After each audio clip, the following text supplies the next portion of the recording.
Hi, welcome to Pennsylvania Newsmakers, and as always, thanks for watching. Well, the legislature may be gone, but the big issues remain. Our all-star panel is here to analyze Pennsylvania government and politics in depth and in detail, and guess what? It all starts right now. This is Pennsylvania Newsmakers, a fast-paced, unrehearsed weekly discussion with and about the leaders who shape your world. And now, here's your host, Terry Madonna. Well, the legislature is on a little mini break. Maybe that's the way to put it. They'll come back, I think, in mid-September with a host of issues to deal with. But guess what? They resolved what some thought were a host of problems that confronted the state. Joining me, as often is the case, is our all-star panel. Sitting over here on the right of me, is that a figurative thing? Is Fred Anton. He heads the Pennsylvania Manufacturers Association. And across from me is Gene Barr. He's a vice president of government and public affairs at the Pennsylvania Chamber. And Carolyn Scanlan, she runs the Hospital and Healthsystem Association. Hospital and Healthsystem. We got to do something about these titles, right? Can I just say you had these big... You know what? I'm going to ask you a crazy question right off. The three of you, do you maybe represent half the workforce in the state, Gene Barr? Yes. Easy. Absolutely. Collectively, we do. Is that true? Yes, the private workforce. Well, yeah, well... the businesses the businesses. The institutions. Well, that's... Hospitals employ 600,000 people, that's right. $100 billion into the economy. And you represent the manufacturing concerns? We represent manufacturers in all areas of the state. And ours are large and small. We have hospitals that are members because, as Carolyn points out, in many places, they are the economic drivers in those places. So we have all kinds of sizes. Okay, let's start with the big question. I'm going to go with Fred. We'll move around the horn here. Governor Corbett, about a month before this budget was done, people said he wasn't leading.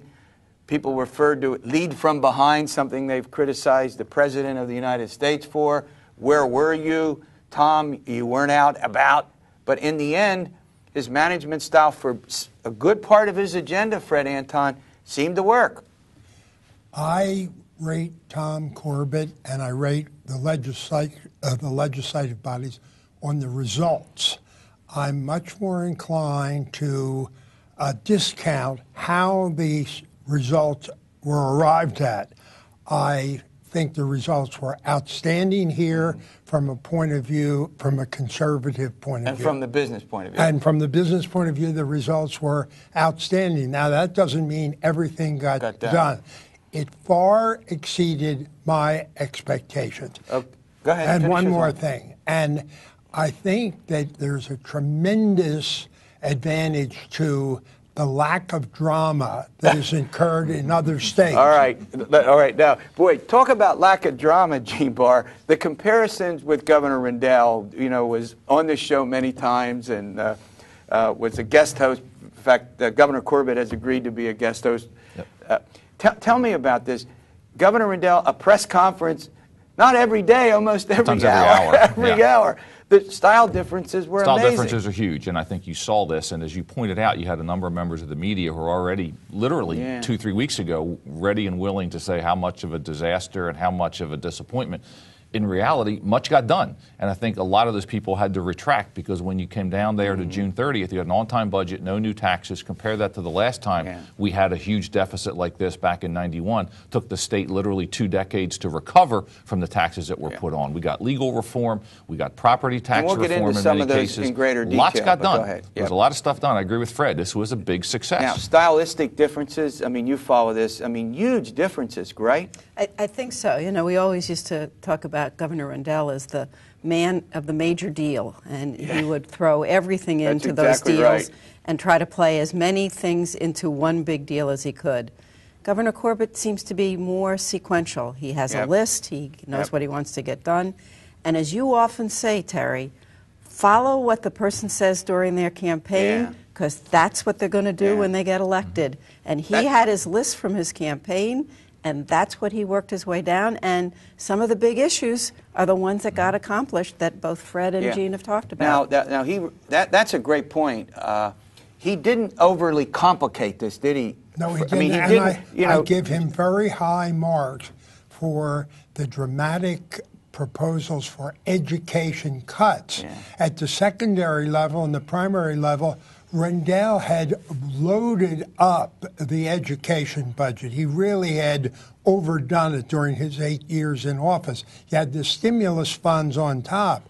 Also, for higher education, many people are now questioning what they're getting for a college education. There's got to be some reform of the budgets of some of those higher education institutions. So even though much of the cuts to higher education were added back in, I give Corbett a lot of credit for the strategy of proposing substantially lower funding for those institutions. Yeah, next week we're going to have the Chancellor of the State System on. I think he'll have a different view than Fred, but we want all points of view on this program. That's what we do here.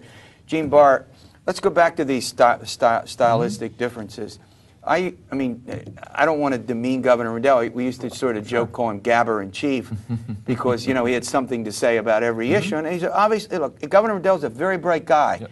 I mean, notwithstanding that, do you think that he made it too complicated, as Carolyn Scanlan pointed out, by throwing so much at the legislature, whereas Corbett was disciplined, he wasn't omnipresent?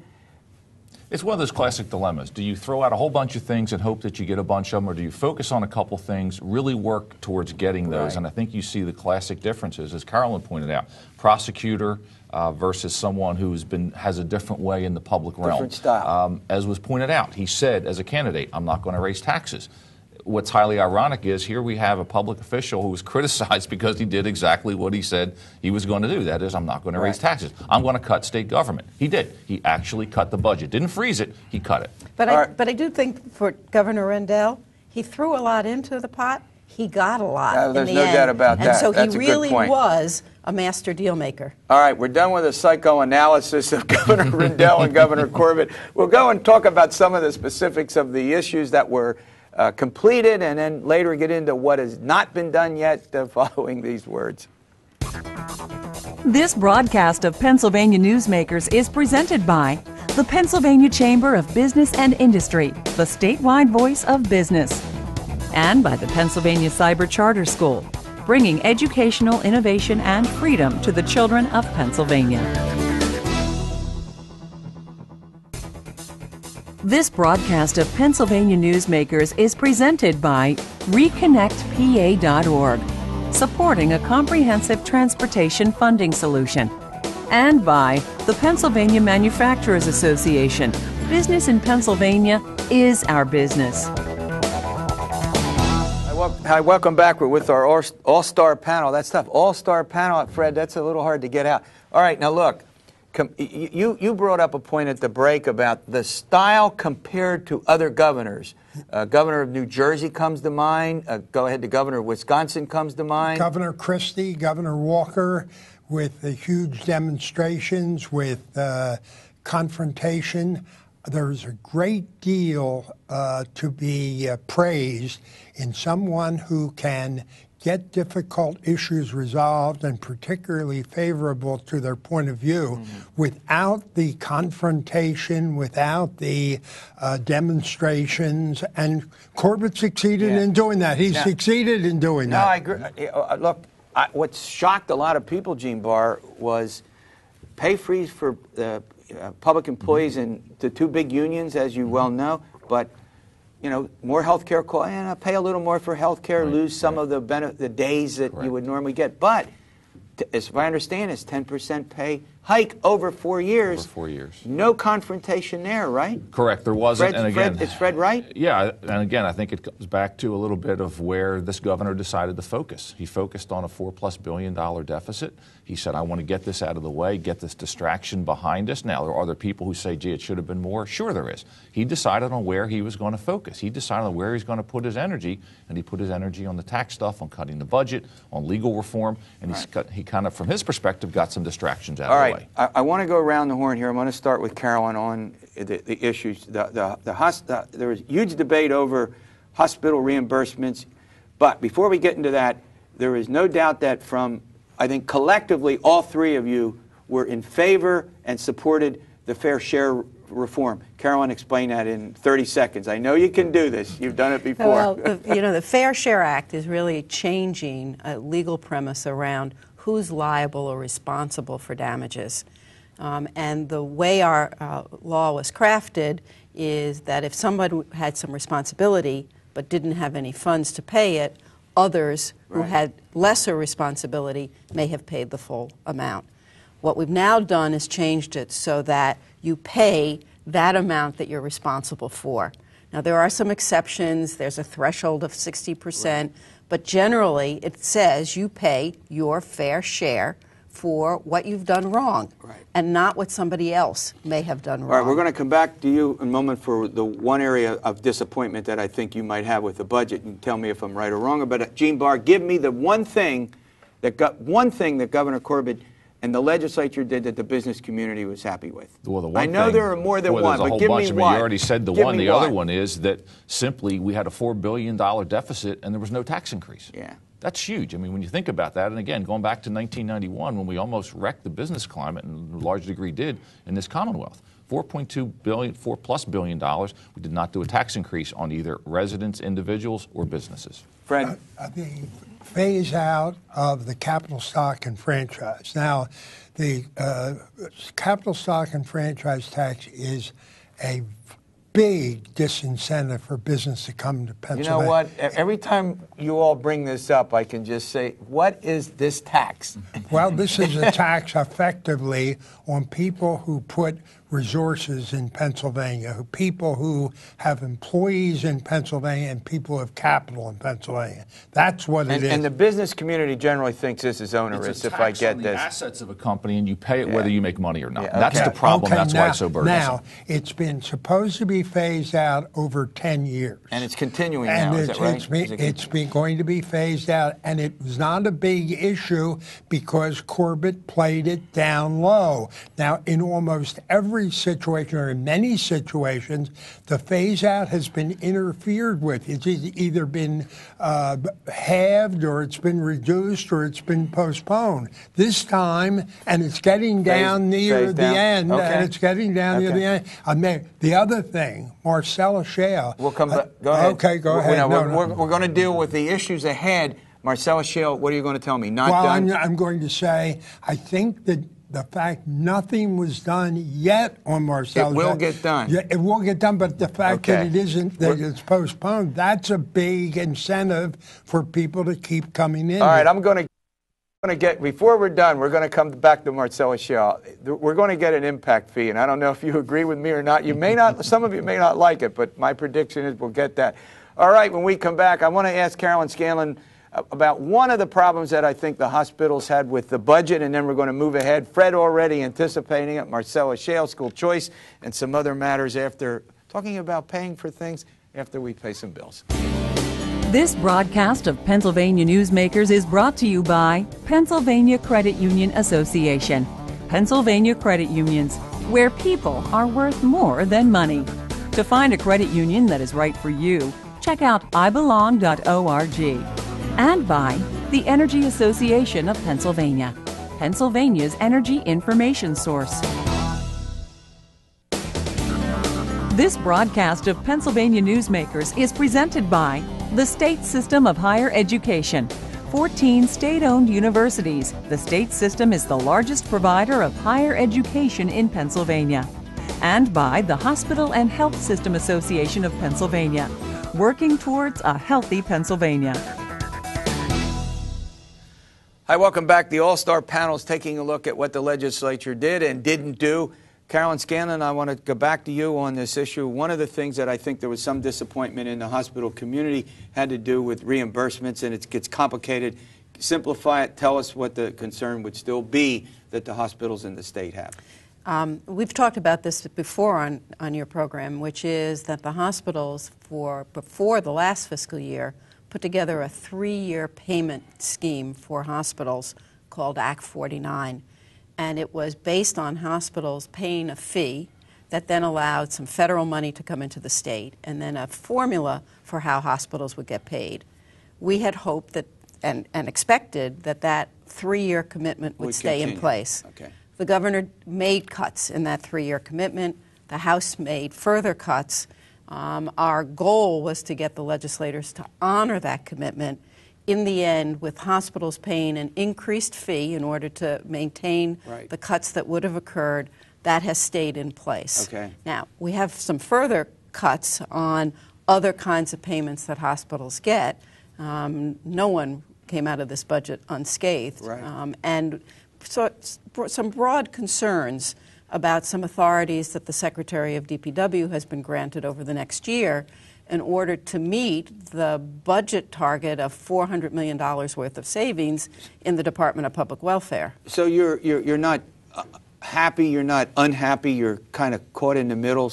It worked out a little better for you in the long run than you originally thought, but you still have these concerns that you've addressed. We do, because we worry about Medicaid recipients, people who need health care. I get it. You know, the debate was always around welfare reform. Right. But Medicaid is a form of health insurance. Right. And health insurance is important. Okay, I'm going to turn to you. You're on the Marcellus Shale Commission. You're the guy, you're going to issue a report on July 22nd. Most of us think you'll recommend something of an impact fee to allow that to be accomplished in the fall. What's your sense about where the commission is going to go without, you're one member, I understand. Exactly. I'm one member. I don't know where the rest of the commission is. I think there's a lot of discussion, obviously, around an impact fee. What's interesting, though, is we've made visits to other parts of the state, and even local officials are not unanimous in their view that they like an impact fee. Some of them say, hey, you know what? Companies are doing pretty good by me now. If we get an impact fee, I'm not sure what it looks like. Those dollars may not come back to Lycoming County or Greene County or some of the places where you have impacts. There's going to be discussion about this. We'll see what that looks like. But as any of us who have been on boards and commissions and these kind of things know, no matter what the commission comes up with, there's going to be some tinkering. It has to go through the legislature. There will likely be changes. So it's part of the process. That process will continue on in the fall. We'll see what it looks like. Now, Fred, you're down in the Southeast where you've got a lot of Republican lawmakers who favor an impact fee, if not even a severance tax. How complicated is that for the Republicans in the legislature? Well, it's very complicated because it's a difference in philosophy, and they want higher taxes. And I think the Senate, generally, the Republican-controlled Senate, was not satisfied with the budget. They felt that the budget cut too much, and if they had more revenues, they wouldn't have had to endure those cuts. Right. So what you're saying is that then we talked about this on this show before, Republicans in the legislature, particularly in the Senate, wanted to spend more of the unused surplus to eliminate some of the cuts. One of them would be obviously the hospitals, others to education. They wanted more revenues spent in this budget to cushion some of the cuts. And of course, the state's doing better. The economy's doing better. There's estimated to be a $700 million surplus. They wanted to spend that. Corbett wouldn't agree to spend that. And if there were more revenues from the Marcellus Shale, they'd want to spend that too. Go ahead.